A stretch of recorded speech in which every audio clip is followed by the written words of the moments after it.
Este es el escenario de nuestra América Latina, de nuestro continente. Es necesario entender qué es lo que sucede, qué es lo que hay de fondo. Para ello vamos a conversar con Atilio Borón, politólogo, sociólogo argentino, doctor en Ciencias Políticas de la Universidad de Harvard, Premio Libertador al Pensamiento Crítico 2012. Profesor, qué placer. Gracias por acompañarnos. No, por favor, ¿Cómo estás? Muchas gracias por acompañarnos. Por favor. ¿Qué pasa en este continente? Mira, yo creo que están madurando condiciones de protesta social que venían dándose ya aisladamente en algunos países, pero que creo yo han llegado en este momento a un punto crítico, ¿verdad? Sobre todo después de lo que fue la gran movilización que hubo en Ecuador, que creo que de alguna forma fue lo que encendió la llama, porque poco tiempo después empezó todo lo de Haití, ¿no es cierto? Y por supuesto, pero fíjate que antes también fue Puerto Rico. Puerto Rico, ¿no? Sí, Puerto Rico. Si lo pensamos en los últimos tiempos, Puerto Rico Haití, generó Puerto unas Rico, masivas movilizaciones. Sí, Puerto Rico, Haití, por supuesto. Puerto Rico por todo el tema de la independencia y el desastre que produjo el huracán María, que provocó, ¿verdad?, esa famosa intervención de Donald Trump, que fue verdaderamente humillante. ¿Recuerdas tirándole papel higiénico así, repartiéndolo de esa manera, que fue una humillación nacional? O sea, venía caldeándose el ambiente durante mucho tiempo. Creo que lo de Ecuador marcó un punto de quiebre muy fuerte, ¿verdad? Porque había protestas, por supuesto, en Puerto Rico, había en otros países, pero ya cuando ocurre lo de Ecuador, en donde el presidente Lenín Moreno tiene que mudar la sede del gobierno a Guayaquil, evidentemente que el mensaje fue que las cosas habían llegado a un punto que era muy difícil retrotraer. Y después vino lo de Chile, que lo de Chile, digamos, me parece que marca un punto de ruptura pero muy significativo. Yo creo que ya es el hundimiento del modelo neoliberal, no solamente a escala latinoamericana, sino probablemente a nivel mundial. Por ahora, a escala latinoamericana, porque no podemos olvidarnos que Chile fue permanentemente el modelo a imitar y, como lo decían incluso de manera muy complaciente algunos académicos y políticos chilenos, el mejor discípulo del Banco Mundial y del Fondo Monetario Internacional. Eso se decía, ¿verdad? Y se señalaba a todos los gobiernos que, bueno, lo que hay que seguir es el ejemplo de Chile, el país que ha progresado, etcétera, y ahí, digamos, los publicistas de la derecha fueron, pero rotundos en su sostenimiento de un modelo que era realmente una gran farsa, una gran estafa, un saqueo no solamente de los recursos naturales de Chile, ¿verdad? El cobre, ¿verdad? El cobre que fue privatizado por los gobiernos supuestamente democráticos que siguieron a la dictadura de Pinochet, Tatiana, porque si tú me dijeras que Pinochet lo privatizó, no, Pinochet deja el cobre en manos del Estado chileno. Hoy en día 64% del cobre está en manos privadas y esto fue hecho por los gobiernos de la supuesta concertación democrática o la nueva mayoría, ¿verdad? Entonces, todo aquello fue generando este clima, digamos, y ahí creo que se produce el punto de ruptura. Ya digamos, Chile no va a volver a ser nunca lo de antes, la gente ha caído en la cuenta de esta estafa, ¿verdad? Y además el robo a los ahorros personales de la gente, ¿no es cierto?, convirtiendo a Chile en el país más desigual de América Latina, siendo que antes eran los más igualitarios. O sea, todo esto, por eso no tiene que ver con el aumento. ¿Y qué ha pasado, profesor Atilio, con los pueblos? ¿Qué ha pasado con la gente que toma esta decisión que, pase lo que pase, se va a las calles? Hemos visto, si seguimos hablando de Chile, personas que han perdido un ojo, ya son casi 200, personas detenidas, hay mujeres violadas, hay hoy en día, ahorita que tendremos a Paola, le vamos a preguntar de ello, nuestra corresponsal, sobre una situación de secuestro totalmente irregular por parte de carabineros, pero pese a todo esto la gente no se desmoviliza. Entonces también estamos viendo una diferencia en la postura de los pueblos en la región. Sí, definitivamente. Creo que han salido a la calle, en el caso de Chile, porque ya han visto de que no soportaban más ese engaño. Ellos fueron engañados por una dirigencia política, una partidocracia, como decía el expresidente Rafael Correa, refiriéndose al caso de Ecuador, una partidocracia que ha sido cómplice de todo este despojo, ¿verdad? Ha sido engañada por medios de comunicación, con un nivel de concentración en los medios de comunicación fenomenal, que permanentemente estaba diciendo mentiras, tratando de engañar al pueblo chileno. Lo lograron de mucho tiempo, pero ya venía armándose, digamos, una protesta muy sorda por debajo. Era un movimiento subterráneo que mucha gente subestimó. Y por eso yo digo que cuando se habla de que, bueno, ahí hubo una irrupción espontánea de la gente, se está dejando de lado el hecho de que había una miríada de organizaciones locales, pequeñas, dispersas a lo largo del territorio chileno, que de repente salieron al unísono producto de un hecho fortuito, te diría casi anecdótico, que fue el que estos jovencitos, ¿verdad?, estudiantes de la secundaria, un día decidieran no pagar el ticket el ticket, que ni siquiera lo pagan porque ellos tienen un boleto escolar que es mínimo prácticamente, pero fue un gesto de protesta. Y eso fue lo que produjo el incendio de la pradera. Yo me gusta hacer una comparación, Tatiana, que creo que vale la pena, con la Revolución Francesa, ¿no es cierto? Por supuesto, son dos acontecimientos incomparables. Y dos momentos totalmente distintos también. Pero, ¿cómo empezó la Revolución Francesa? Empezó con el hecho de que en un barrio alejado de París, una periferia que era la zona de la Bastilla, donde había una cárcel y poco más, unos panaderos aumentaron arbitrariamente el precio del pan. Y eso produjo un tumulto, y el tumulto se expandió y los ánimos se encresparon, y alguien entró en la panadería y le prendió fuego. Se armó realmente un proceso imparable que terminó con la toma de la Bastilla, la quema de la Bastilla, la caída del antiguo régimen. O sea, esto quiere decir de que no fue porque los panaderos aumentaron el precio del pan en no sé qué serían unos céntimos, sino que había un mar de fondo, un proceso social que estaba resquebrajando, que no se veía por arriba. ¿Te das cuenta? Y que uno podía decir que más o menos lo mismo pasa en Colombia. Cuando a mí me dicen que en Colombia no pasa nada, yo digo, ustedes son absolutamente ignorantes. En Colombia pasa un montón de cosas. Lo que pasa es que no se cuentan a nivel internacional. No se cuenta, y además la partidocracia colombiana, que es absolutamente arcaica, anacrónica del siglo XIX, tapa todo eso e impide. Pero en algún momento va a pasar lo que les pasó en Chile.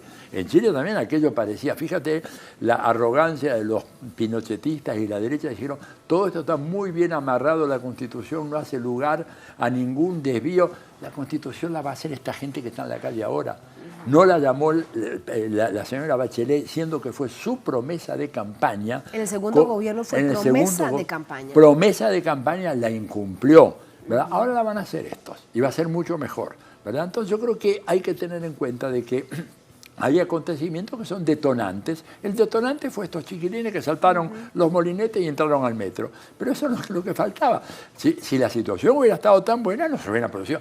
Tú lo pones 1,5 millones de personas en Santiago en la calle si es que no hay razones de fondo. Esto no fue porque el metro subió 5 centavos de dólar. Esto, por favor, que es lo que dice Vargas Llosa, entre paréntesis, en el editorial del País hace 2 o 3 días, diciendo cómo se puede comprender, esto es un misterio, un enigma, dice. Yo estoy aclarándole el enigma, se lo voy a mandar ahora prontito la aclaración, de que la gente no sale a la calle ni enfrenta las balas de los carabineros que le tiran a la cara por un aumento de 5 centavos de dólar, por favor.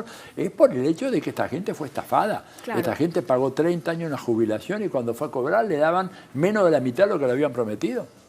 Y encima les decían que eran unos holgazanes, unos vagos, unos alienígenas. De hecho, por eso vemos cómo ha tomado tanta fuerza cuando dicen es que no son 30 pesos, son 30 años. Hay varios asuntos para seguir analizando, los dejo planteados, tenemos ya nuestra corresponsal. Perfecto. ¿Qué modelo alternativo pensamos que va entonces a derivar esta situación, particularmente en Chile, si es así? Además, con la inspiración que viene de Argentina, veremos qué pasa con Uruguay. Pero también hay algo muy importante, esto cómo se va a decantar políticamente, son más de 200 organizaciones. Me queda mucho más por conversar contigo, vamos con Paola. Paola Dragni, nuestra corresponsal en Santiago. Paola, ¿cómo te va? Buenas noches, adelante con la información. Hablaba con Atilio y lo que le planteaba era la situación que ha generado tanta alarma y tanta preocupación hoy, y es la denuncia que hace la gente sobre el secuestro por parte de carabineros.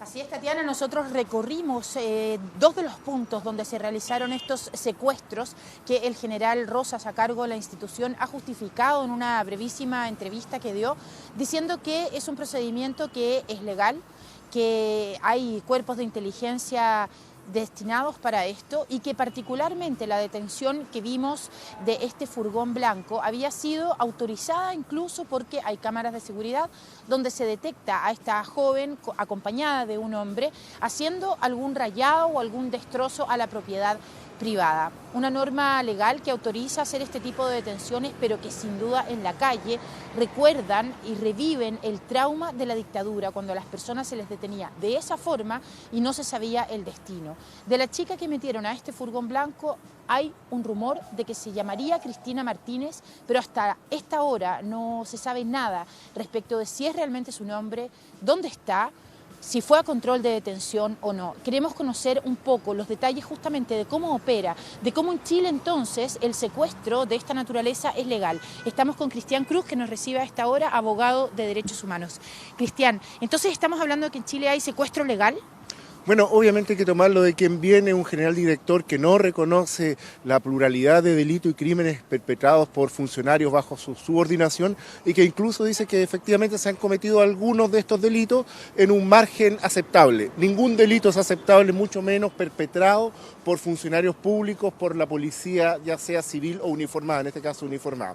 Aquí claramente, desde el punto de vista de la imagen, tenemos, y como usted bien lo dijo, la recreación se ha reabierto, ha revivido el método que tenían los agentes de la dictadura, que no se identifican en vehículos particulares, que suben a viva fuerza sin que puedan ser socorridos por las demás personas a ciudadanos que tampoco pueden identificarse, las víctimas de esta situación, y donde no se cumple ninguno de los parámetros que indica la ley, es decir, que se tiene que identificar, que se deben leer los derechos del detenido, y yo no descarto que esto corresponda ya a una situación planificada para empezar a infundir ya no el miedo, sino que el terror en la población, porque ya no se trata solo que me van a mojar, me van a llenar de gases lacrimógenos, me van a romper la cabeza, me van a disparar y eventualmente puedo perder un ojo,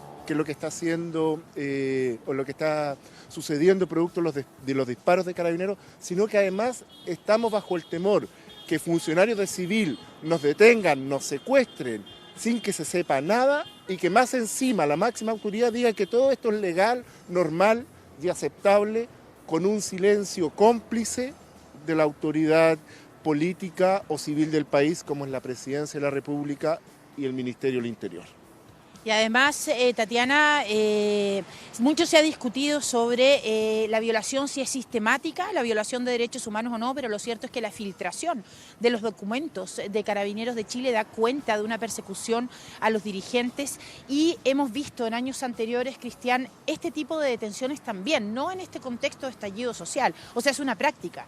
En esta situación para nosotros es nueva, sin perjuicio que teníamos denuncias que no pudimos nunca corroborar, pero ahora tenemos las imágenes, tenemos a los testigos hablando en plural de la efectividad de estos delitos y tenemos, insisto, tal como usted lo dijo, al general señor Rosas diciendo que todo esto es lo más normal y espectacular del mundo. La verdad es que incluso bajo los procedimientos de narcotráfico hemos podido ver donde actúan policías de civil, pero llegado el momento de la aprehensión, muestran una credencial que a lo menos los identifica como policía. Porque, ¿y qué va a pasar si alguien osa defender a una persona que está bajo lo que está viendo, víctima de un secuestro, y esto termina en una tragedia? ¿Es que acaso eso es lo que pretende Carabineros? ¿Es que acaso somos tan peligrosos los ciudadanos que tienen que utilizar los métodos de la policía secreta, de la dictadura? Bueno, recordad que el señor Rosa entró en dictadura a Carabineros y él no se cuestionó que en ese momento Carabineros violaba los derechos humanos. A él aparentemente le dio lo mismo, claramente, y hoy día ve con normalidad las prácticas que perpetraba su institución, donde él entró libre y voluntariamente durante la dictadura y él la está normalizando en democracia. Muchas Gracias, Cristian. Vamos entonces a dejar a Cristian porque la ciudad está bien convulsionada, hay barricadas en muchos lugares.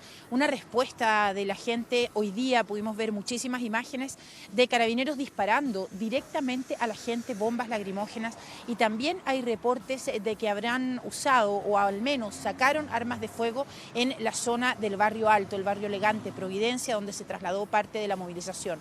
Tampoco se estaría cumpliendo el protocolo de disparar, por ejemplo, los balines a 30 metros, no disparar a la cara, sino a los pies, las bombas lacrimógenas y los balines usados como último recurso disuasivo en una manifestación que tiene que tener ciertas características. Nada de esto se está cumpliendo y al parecer ahora pues el secuestro se está formando o se está tomando como detenciones legales. Tatiana.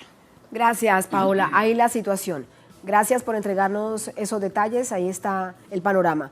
Será hasta la próxima, Paola. Ahí está. Bueno, pero lo otro que ha marcado la diferencia es que se observa sin necesidad de mucha especulación. Nuestras cámaras lo están mostrando. No hace falta mayor. No hace falta. No, ya se está. Muestra. Y tampoco dejan de hacerlo, profesor. Lo que es sorprendente es que la opinión pública prevaleciente en ningún momento plantee de que Chile está viviendo un régimen de dictadura, digamos. Sin embargo, porque este tipo de represión, este tipo de violación del Estado de Derecho, secuestros legalizados a cargo de las fuerzas oficiales, ¿verdad?, uniformadas, evidentemente hablan de una situación que no tiene nada que ver con la democracia. Y sin embargo, nada de eso aparece, siempre todo esto queda disimulado. En el fondo, acá hay unos culpables que son vándalos, los alienígenas, como dijo la mujer del presidente Piñera, que están destruyendo el orden social en Chile, cuando quienes lo han destruido y han generado estas situaciones son estos 30 años de política. Incluso uno podría decir que estas políticas vienen de antes, ¿verdad?, que fueron profundizadas, porque acá lo grave es que la transición democrática en Chile se hizo manteniendo ese modelo económico y profundizándolo hasta su paroxismo, cosa que evidentemente tiene que plantear en algún momento una discusión muy seria sobre qué clase de democracia es esa, ¿verdad? Y en donde además el tema de la Constitución aprobada por un pueblo, discutida por un pueblo, sigue siendo una asignatura pendiente. Chile es hoy el único país junto con Perú que todavía se rige por constituciones elaboradas por gobiernos dictatoriales, Fujimori en el Perú y Pinochet en Chile, y eso sigue funcionando, de manera tal de que, bueno, es difícil pensar de que realmente tenés ahí un régimen democrático. Tenés otra cosa, no sé, pero eso no es realmente una democracia. Pero la gran cobertura mediática, todos mis amigos en Chile y amigas me dicen, mira, acá sabemos muy poco de lo que pasa. Por suerte han surgido muchos medios alternativos, gracias a las redes sociales, televisiones comunitarias, etcétera, que transmiten a través de internet, que están informando lo que los grandes medios ocultan sistemáticamente, y el gobierno que miente, este señor, digamos, un mentiroso serial, ¿verdad?, que oculta lo que está realmente pasando en ese país. Vemos una cantidad de gente que se ha movilizado, organizaciones, otros de manera espontánea, pero sí también hay un músculo de organizaciones que no se tenía de manera visible en el país. Pero esto deberá decantarse en un asunto de carácter político si realmente quieren concretar una Asamblea Nacional Constituyente. ¿Cómo ves entonces ese paso? Porque hasta ahora vemos que es una cantidad de gente movilizada. Hasta ahora eso, de todas maneras ya está lo que se llama la unidad social, que es una convergencia de múltiples grupos, ¿verdad?, que estaban organizando sectorialmente y por separado a diversos sectores de la sociedad chilena, que ya están sentándose con vistas a elaborar una estrategia común. Y eso me parece que es importantísimo. Lo que hace falta ahora es que haya una convocatoria del Parlamento a una asamblea constituyente, que esta gente en la calle está presionando cada vez más. En Valparaíso ha habido grandes manifestaciones, en Valparaíso, porque ahí está la sede del Parlamento del Congreso en Chile. Tiene que haber esta convocatoria urgente, ¿no es cierto?, y tiene que a partir de ahí surgir una nueva legalidad. Creo que el gobierno de Piñera, digamos, tiene muy pocos márgenes de maniobra, salvo que se decidan aplicar una operación en gran escala, ¿verdad?, tipo dictaduras militares en los años 70 o tipo Plan Yakarta en Indonesia en el año 1965, de salir a matar gente, dirigentes sociales y gente común, aterrorizar a la población. Yo, digamos, sabiendo lo que es la derecha, sabiendo lo que es capaz de hacer la derecha en América Latina, tenemos pruebas todos los días de eso, no descartaría, ¿verdad?, que algunos estén jugando con esa alternativa, ¿verdad?, antes que cederle la iniciativa a este pueblo que está organizado. Yo creo que si hacen eso... ¿Crees que esa exigencia de renuncia no se va a dar? No se va a dar yo creo que, en sí misma del presidente Piñera. No, se va a dar solamente si hay una enorme presión popular. Y yo creo que este plan de carácter represivo bestial puede ponerse en marcha solo si se afloja esta movilización. Pero yo creo que no va a aflojar. Yo creo que la gente está dispuesta, porque digo, es muy difícil decir que gente común y corriente que no estaban metidos en la vida política salen a ponerle el pecho a las balas de los carabineros o del ejército chileno.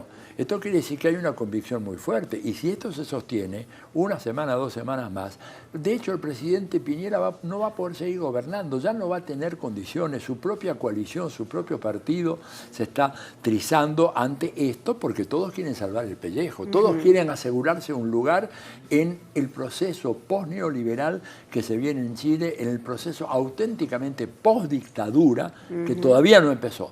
Porque todo lo que hemos conocido, concertación y nueva mayoría, estaba inscrito dentro de los rígidos límites marcados por el pinochetismo a partir de la vigencia de la Constitución y de las leyes fundamentales establecidas durante el gobierno de Pinochet. Y creo que la verdadera transición va a comenzar ahora, una vez que esta gente provoca el derrumbe de ese sistema anacrónico y corrupto, un sistema partidario corrupto que ha sido cómplice de todo este saqueo de la gente en Chile, que hace que hoy en día más de la mitad de los trabajadores que ganan, digamos, el sueldo mínimo estén por debajo de la pobreza, que estén el mayor número de hogares endeudados en toda América Latina, ¿verdad? Y que el nivel de endeudamiento de los hogares llegue al 43% del ingreso nacional, que es un escándalo, ¿verdad? Un escándalo, digamos. ¿Pero por qué?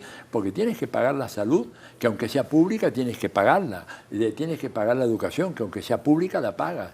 Tienes que pagar tus aportes a las administradoras de fondos de pensión. Pagas todo, te la pasas endeudado. Pagas todo, pagas el agua. El agua, escúchame, se ha llegado, yo no conozco otro país en donde el agua esté en manos de empresas privadas desde su fuente.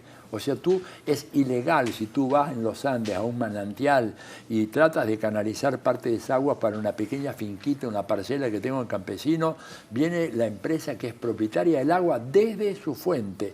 No solamente el transporte y la distribución del agua, que es lo que pasa en muchos países, desde la fuente. O sea, es el caso extremo de aplicación del modelo neoliberal y esta es la respuesta. Y ahí está la respuesta, está en las calles. Profesor Atilio, vamos a compartir